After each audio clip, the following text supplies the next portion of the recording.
मेरे जीवन में मैंने आपका व्रत करा, मेरे व्रत को स्वीकार करना मेरा सौभाग्य था।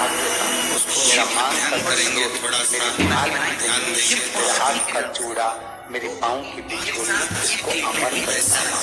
और जो ये वस्त्र मैं दे रही हूँ, इस वस्त्र को मैं जो प्रदान कर रही हूँ माता, इसको स्वीकार कर मेरी भी चुनरी को लाल बनाए रखना। उस साड़ी को, उस वस्तु को, उस सामग्री को उठाकर घर की वृद्ध सास को, जो घर में सासू होती है, उसको दिया जाए। सास नहीं हो तो किसी सौभाग्यवती नारी को दिया। पिछली बार गलती हो गई, वो गलती कैसे स्वीकारूं मैं, कैसे सुधारूं मैं? कैसे गलती को पूजन करने के बाद में उसी चंदन को लेकर आकर गलती को सुधारने के लिए मट्टी के करवे के साथ शक्कर का करवा रखा। शक्कर का करवा जानते हो, वो मीठा जो करवा होता है, मीठा जो करवा होता है वो सब प्रयोग में करा जाता है। या तो पहली बार करवा चौथ का व्रत उठाते हैं उस समय पर, या फिर उद्यापन के समय पर, या फिर कोई गलती हमसे हो गई तो मिठाई का जो शक्कर का, शुगर का जो करवा होता है उसको भरा जाता है कि मेरे से पिछले वर्ष जो गलती हो गई, क्या गलती हो भगवान, बस गलती को सवारने के लिए या ज्यादा से ज्यादा बाजार में आपने देखा कि नहीं देखा वो पता नहीं, पर मार्केट में आता है शक्कर का करवा, शुगर का। और एक बात करवा चौथ की कथा से एक चीज हमेशा, और वो चंदन लगाना चाहिए। आप ये जिंदगी में बाद लेकर कौन से दिन उसको करवा चौथ की कथा में आता है, और दोष का फल समय भाई बहन को भोजन कराने के लिए बुला। उस दिन भाभियों का भी करवा चौथ का व्रत है, जेठानी का भी करवा चौथ का व्रत है, और बेटी का करवा चौथ है। पर भाई जब भोजन करने बैठे तो बहन को आवाज लगाई, आजा दीदी भोजन कर ले, दीदी आओ भोजन करो। ने कहा नहीं, आज मेरा व्रत है, जब तक चांद नहीं देखूंगी तब तक मैं व्रत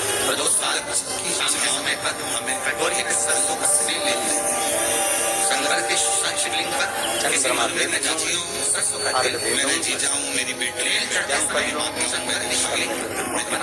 छोड़कर भोजन भाई भोजन और अपनी मनोकामना पूर्ण करें।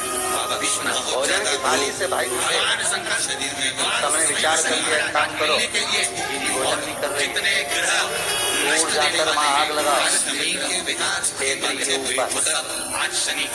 आग लगाना, चलनी की बड़ी ले जाओ, उस चलनी को दिखाना, मैं दीजिए से कह दूंगा वो चांद निकल गए, दीदी अर्घ दे देगी, अर्घ दे देगी, बेचारी कब की वो कोई व्यक्ति पैसे खाकर चले गया, नहीं दे रहा है। अब दया आ रही है भाइयों को, करवा चौथ की कथा बहुत शांत कथा है, कभी माताएं तो आपको तो पढ़ती होगी, तो चलनी में मुंडा देखने से पहले तो पढ़ी जाए, उसके बाद मुंडा देखा जाए, उसके बाद मुंह देखे चलनी ने तिलक करे ने फिर आरती उतारी, तो सब बात का छत के ऊपर का सारा समय किताब पढ़ने पड़ेगी। और उसमें लिखा भाई उनके दया आ गई, दया आई तो बहन के खाना खिलाने के लिए चलनी में वो आग जलाकर दिखा दी, तो इतने में बहन ने अर्घ दिया तो भाभी और खड़ी थी। श्री नमस्कार दोस्तों, कैसे हैं आप सब? आई होप आप सब अपने पे बहुत ही अच्छे होंगे। तो जैसे कि आपने यहाँ पे प्रभु मिश्रा जी को सुना है कि उन्होंने बताया है कल शनिवार है और कल का उपाय उन्होंने बताया, जो कि का उपाय बताया है, जो कि बहुत ही उम्दा उपाय है और आप सभी ये उपाय जरूर करें, क्योंकि प्रभु मिश्रा जी हर उपाय बताते शिव पुराण में से, जो कि बहुत ही अचूक उपाय थे।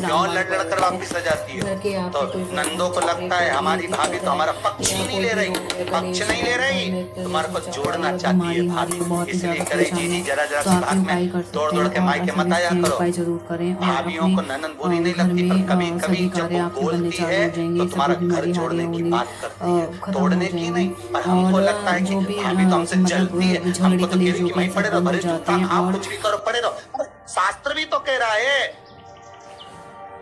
कि किस्मत में अगर सुख लिखा है तो सुख मिलेगा और किस्मत में दुख लिखा है तो दुख मिलेगा। थोड़ा सा एडजस्टमेंट करना पड़ेगा। बार बार मायके वालों को अपने बीच में मत लाओ। हाँ, राखी पे जाओ तो पूरी सुना के आ जाओ। अब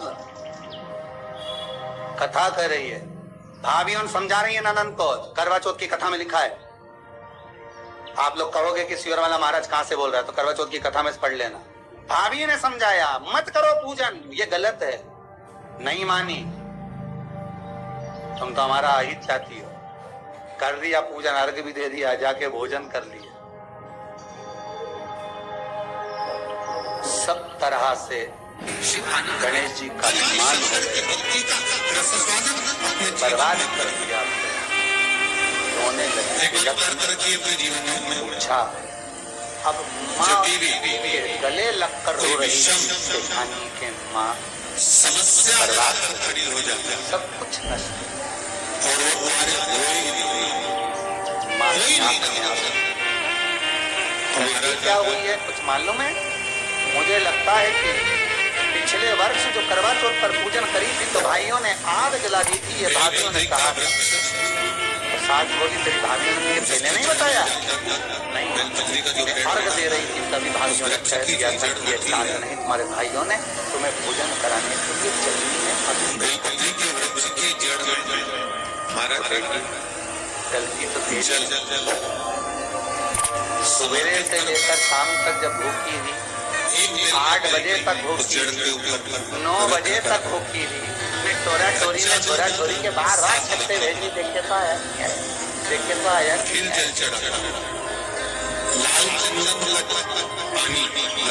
सुबह 4 बजे से लेकर रात्रि के चंद्र आए जब तक आप भूखे रहते हो करवा चौथ के। फिर जल्दी किस बात की है? क्यों इतनी जल्दी है? माँ जाओ, माँ देख के आओ चांद आया। माँ जाओ, वहाँ देख के आओ चांद आया कि नहीं आया। अगर भगवान को दर्शन देना है और तेरे व्रत में अगर प्रबलता है तो भगवान सबके के ऊपर पर आकर खड़ा हो जाएगा। विश्वास तो रख, भरोसा तो रख। विश्वास ही नहीं, भरोसा ही नहीं,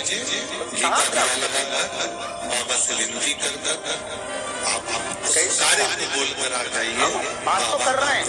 ऐसा कोई व्यक्ति जिसको व्रत नहीं करता, उपास नहीं करता, व्रत धारण नहीं करता, करते हैं पर एक विश्वास नहीं जोड़ पाते। हमारा भरोसा नहीं देता। 5 बेलपत्र, शनि पत्र, हरे मूंग, कलश के अंदर थोड़ा सा पानी लेकर 1 बेलपत्र, हरा मूंग, शनि पत्र। पिछली बार गलती हो गई और उसमें थोड़ा सा गुड़ डाल। वो गलती कैसे स्वीकारूं मैं, कैसे सुधारूं मैं? प्रदोष काल में मान लो कोई काम आपका बहुत जरूरी है, बहुत दिनों से कैसे गलती को सवाल नहीं हो रहा, कर्जा बढ़ रहा है, धन नहीं आ रहा, व्यापार नहीं चढ़ रहा, या कोई समस्या बहुत प्रबल है, कोई एग्जाम में बैठ रहे हो नहीं हो रहा, परीक्षा भी देती है, रिजल्ट नहीं मिल रहा है, तो भी प्रदोष काल में, प्रदोष के समय वो जल का करवा जानते हो? वो मीठा जो करवा होता है और गुड़ मीठा जो करवा होता है शिवलिंग को समर्पित कब प्रयोग में करा जाता है? या तो पहली बार करवा प्रदोष करोगे समय पर, आपकी मनोकामना ध्यान के समय पर, या फिर कोई गलती हमसे हो गई तो मिठाई का जो शक्कर का, शुगर का जो करवा होता है उसको भरा जाता है कि मेरे से पिछले वर्ष जो गलती हो गई, क्या गलती हो गई भगवान, बस उस गलती को संवारने के लिए उसको भर दिया। मिलता है बाजार में, आपने देखा कि नहीं देखा वो पता नहीं, पर मार्केट में आता है शक्कर का करवा, शुगर का करवा भरा। गलती भाइयों ने भी कर दी। कभी हमारी सहानुभूति, कभी हम दूसरे को समझाने के चक्कर में अपने तत्व दिखाने के लिए गलती कर जाते हैं। अपने तत्व मालेगांव की ये पवित्र भूमि पर बैठकर कथा सुन रहे हो, दिल से 16 सोमवार का उद्यापन कब होता है? प्रदोष काल शाम के की घड़ी में हम पूजन करने कब बैठ जाते हैं? दोपहर में 12 बजे। अगर आपने हरतालिका तीज की पूजन का पहली पूजन कब होती है? प्रदोष काल में। प्रदोष के बाद करते रहो, पूजन कर ले दोपहर में 2 बजे, चाय पीना पड़ेगा, दुख बढ़ गया, भूख लग रही है, कुछ खा लो। शंकर भगवान के मंदिर में जाकर ये जरूरी नहीं है कि आप समय का हो रहा है, या कहीं जाए का भी समय होता है 8 बजे, आपके घर दुकान के बंद करने का पास में समय होता है 10 जो बजे, मंदिर हो, कथा का उस समय होता है 2 बजे से 5 बजे तक, जल सबका चढ़ाना एक समय होता है कि इतनी बजे से इतनी बजे तक रहेगा। इसी तरह हर पूजन का विधान है, समय है। बस जल चढ़ाने एक नियम है शिव जी।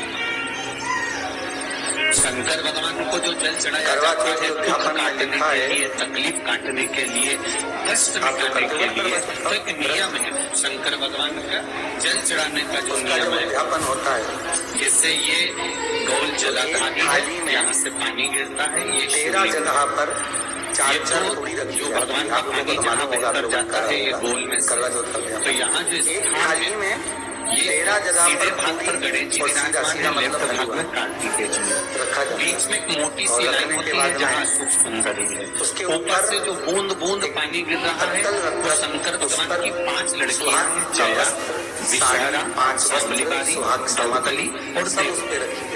जहाँ गोल भाग है, जहाँ शिवलिंग रखा हुआ है, ये चावल पार्वती जी का हस्त संकल्प लेकर जिसको थाली पर से घुमाया जाए। महाराज जल चढ़ाने का नियम है, जो हमारे ऊपर दुख होता है, तकलीफ होती है, कष्ट होता है, बड़ी दिक्कत परेशानी होती है, तो हम जल चढ़ाते हैं। तो जल को चढ़ाने का नियम है, पहले गणेश जी का स्थान, कार्तिकेय का स्थान, अशोक सुंदरी की जगह, मेरा सौभाग्य का, मेरा मान का, पार्वती की पीठी का, उसके बाद जलाधारी को स्मरण कर जल धीरे धीरे शंकर भगवान पर छोड़ा जाता है। जब धीरे धीरे शिव जी पर जल चढ़ाए उसके बाद में आप अपने मन की कामना जब जल चढ़ाते जाए, बाबा से कहते जाए, बाबा रोज कामना कहने की जरूरत नहीं है, एक बार आप कामना करो और उसके बाद जल चढ़ाना प्रारंभ करो। और उसको कहना जरूर, उठाकर तेरे दरबार से कोई खाली नहीं गया मेरे शंभू, मैं नहीं जानती, मैं देखना जानती हूँ कि कंकर शंकर है और तू सुनता जरूर है। ब्रह्मा ब्रह्मलोक में है, भगवान विष्णु वैकुंठ लोक में है, पर मृत्यु लोक में मेरा देवाधिदेव महादेव है, मैं सुनेगा जरूर। और बाबा से मैं करता और ब्राह्मण जल चढ़ाने का नियम। अब आज के जमाने में जो करवा चौथ का उद्यापन होता है उसमें जब मन कर रहा है समाज की माता उद्यापन करती है तो केवल स्त्री को भोजन करा देती है, पुरुष को नहीं कराती। पर करवा चौथ के उद्यापन में लिखा है शिव का स्मरण, भगवान शंकर का मन बन जाता है, ब्राह्मण का भोजन होना चाहिए, उसके साथ सौभाग्यवती नारी आए उसकी पत्नी। और अपन ने सोचा कि माता को उद्यापन उद्यापन का जितने फेसबुक यूट्यूब पर सुन रहे हो, उसका मालेगांव की ये पवित्र भूमि पर बैठकर कथा सुन रहे हो, दिल से उसकी कथा सुनना, इस वाणी का, इस व्यास का एक शब्द हो सकता है। का भी फल है। हॉस्पिटल में पड़ा करवा चौथ का उद्यापन करो, भोजन करिए, उसको बुलाओ, जिसको जो अपने घर का हो उनको उद्यापन में नहीं खिलाओ। अपने घर के लोगों तो वैसे भोजन करेंगे, घर का व्यक्ति तो वैसे भोजन करेगा ना, और अपने उन्हीं को गिना है। हमारी बड़ी दीदी की गिनवा ने, छोटी दीदी की गिनवा ने, भांजी की गिनवा ने, उसके गिनवा ने, उसके गिनवा ने, 13-14 ऐसे इकट्ठा कर दिया। ये अपने इकट्ठे हो गए, ये तो उद्यापन करोगे तो घर में तो जमाना ही पड़ेगा कि हमारे रिश्तेदार है। दूसरे को बनाकर जब हम दान देते हैं, दान उसको लगता है दूसरे को दिया। बाकी साथ सकती है जो पानी नहीं। कई लोग कहते हैं हमने बहन बेटी के दे दिया, तो बहन बेटी क्या दान लेती है? वो देखो इस पुराण में लिखा है कि बहन बेटी दान लेती है। उस माँ के चेहरे अब की जरूर लगा था कि बहन बेटी दान लेती है, क्योंकि बेटी तो खुद कन्यादान में जाती है। बेटी का कन्यादान होता है, वस्तु का दान नहीं, खुद दान में दी जा रही है कन्यादान में। जो बच्चे चिड़चिड़े होते हैं, चाहे बेटियां कभी दान नहीं देती, और बहन बेटियों को कह देना चाहिए अगर शादियों बोले कि हमने चीज को दान है, दान में नहीं देना है, छोटे छोटे बच्चे देना हो तो आज से हमारा हक दे रही हो, हम साल भर में आते हैं राखी पे साड़ी दे रही हो, ये हमारा हक है कि हमारे मकान को दे रही हो, बोलने का बात नहीं रहता, हक दे रही हो, शब्दों के दान नहीं। तुम्हारा दान देना है तो पंडित जी के दो, दान देना है तो ब्राह्मण को दो, गौ माता को दो। हम दान नहीं दे रहे, हम अपना हक मांग रहे हैं। ऐसे नहीं दोगी तो काले कोट वाले भैया से लेंगे। दान दे रहे हैं, दान दे रहे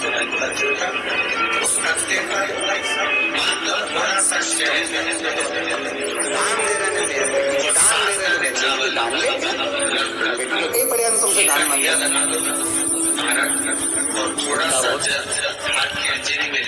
श्री शिवाय नमस्ते हम दोस्तों, कैसे हैं आप सब। आई होप आप सब अपने घर पे बहुत ही अच्छे होंगे। तो जैसे कि आपने प्रदीप मिश्रा जी को यहाँ पर सुना है, उन्होंने करवा चौथ व्रत की इतनी अच्छी व्याख्यान की, इतने अच्छे तरीके से समझाया है और सभी स्त्रियाँ बहुत ही अच्छी तरीके से व्रत करती हैं। 10 अक्टूबर परसों करवा चौथ का व्रत रखा जाता है। करवा चौथ माता की पूजा की जाती है और इस दिन जो महिलाएं हैं निर्जला व्रत रखती हैं पूरे दिन और रात को चंद्रमा देखकर ही अपना व्रत तोड़ती हैं और बहुत ही शुभ दिन होता है ये स्त्रियों के लिए भी, महिलाओं के लिए भी। और पूरे विधि विधान से ये व्रत किया जाता है। तो इसमें आपको क्या नहीं करना है, इसमें आपको किसी भी स्त्री को ब्लैक कलर के कपड़े नहीं पहनने, क्योंकि ब्लैक कलर जो है पूजा में निषेध माना जाता है और अशुभ होता है, ये कलर शुभ नहीं होता है। तो ब्लैक कलर और ब्लू कलर आपको नहीं पहनना है और इसी के साथ साथ आपको ब्लैक और ब्लू कलर की ज्वेलरी भी नहीं पहननी है, क्योंकि ये दोनों ही कलर जो हमारे पूजा के कार्य में निषेध माने गए हैं। तो प्लीज़ आप भी सभी मेरी माता बहनें ये कलर ना पहने, ना ज्वेलरी में ना वस्त्रों में। और इसी के साथ साथ कुछ किसी भी चीज़ का आप ऐसे सेवन ना करें जो कि निषेध माना जाता है। आप सभी को पता है, आप मसाले खा सकते हैं, लेकिन कुछ गलतियाँ हमसे हो जाती हैं। तो जो चीज़ें निषेध हैं उन्हें ना अपनाएं बिल्कुल भी इस व्रत में, और पूरे विधि विधान से अच्छी तरह पूजा करके अपना व्रत पूर्ण करें। और माता करवा चौथ माता की आप पूजा अर्चना करें और अपने पति की लंबी आयु की कामना करें भोले बाबा से। और पूरे दिन निर्जला व्रत रखें और रात को चंद्रमा देखकर ही अपना व्रत खोलें। अच्छी तरह चंद्रमा के दर्शन करें और फिर अपने पति के हाथ से आप जल ग्रहण करें, खाना ग्रहण करें और अपना व्रत संपूर्ण करें। इसी के साथ साथ मैं यहाँ पे कहना चाहूँगी कि ये व्रत बहुत ही शुभ होता है, इसलिए जो पूजा हमारे यहाँ की जाती है वो भी बहुत अच्छी तरीके से साफ़ सुथरे तरीके से रहकर और स्वच्छता के साथ और सच्चे मन से आप ये व्रत करें। सच्चे मन से ही आप पूजा करें, क्योंकि कई बार ऐसा होता है हम व्रत रख लेते हैं लेकिन हमारा ध्यान जो है खाने में पड़ा रहता है या किसी और चीज़ में पड़ा रहता है, तो ये गलत होता है। इस तरह आपको नहीं करना है, बिल्कुल सच्चे मन से ही आपको व्रत करना है और भूखे रहकर निर्जला करके आपको व्रत करना है। अगर आप प्रेग्नेंट हैं और आपके यहाँ आपके बड़े बूढ़े आपको थोड़ा बहुत कुछ खिला दें तो वो आप खा सकती हैं, या आप बहुत ज़्यादा बीमार हैं तो भी आप थोड़ा बहुत फल वगैरह आप ले सकती हैं। और फिर आगे आपको उसी तरीके से व्रत करना है, जैसे आप पहला व्रत पकड़ेंगी वैसे ही आपको हमेशा व्रत करना है। क्योंकि करवा चौथ का जो व्रत होता है, पहली बार जब हम पकड़ते हैं व्रत, चाहे तो शादी के 1 साल पहले अगर रिश्ता हो जाता है या शादी होने के एक बाद में जो पहला करवा चौथ पड़ता है, जिस तरह से हम पहला करवा चौथ का व्रत करते हैं आगे हमें उसी तरीके से करना होता है। तो सभी इस बात का ध्यान रखें। श्री शिवाय नमस्तुभ्यं, हर हर महादेव।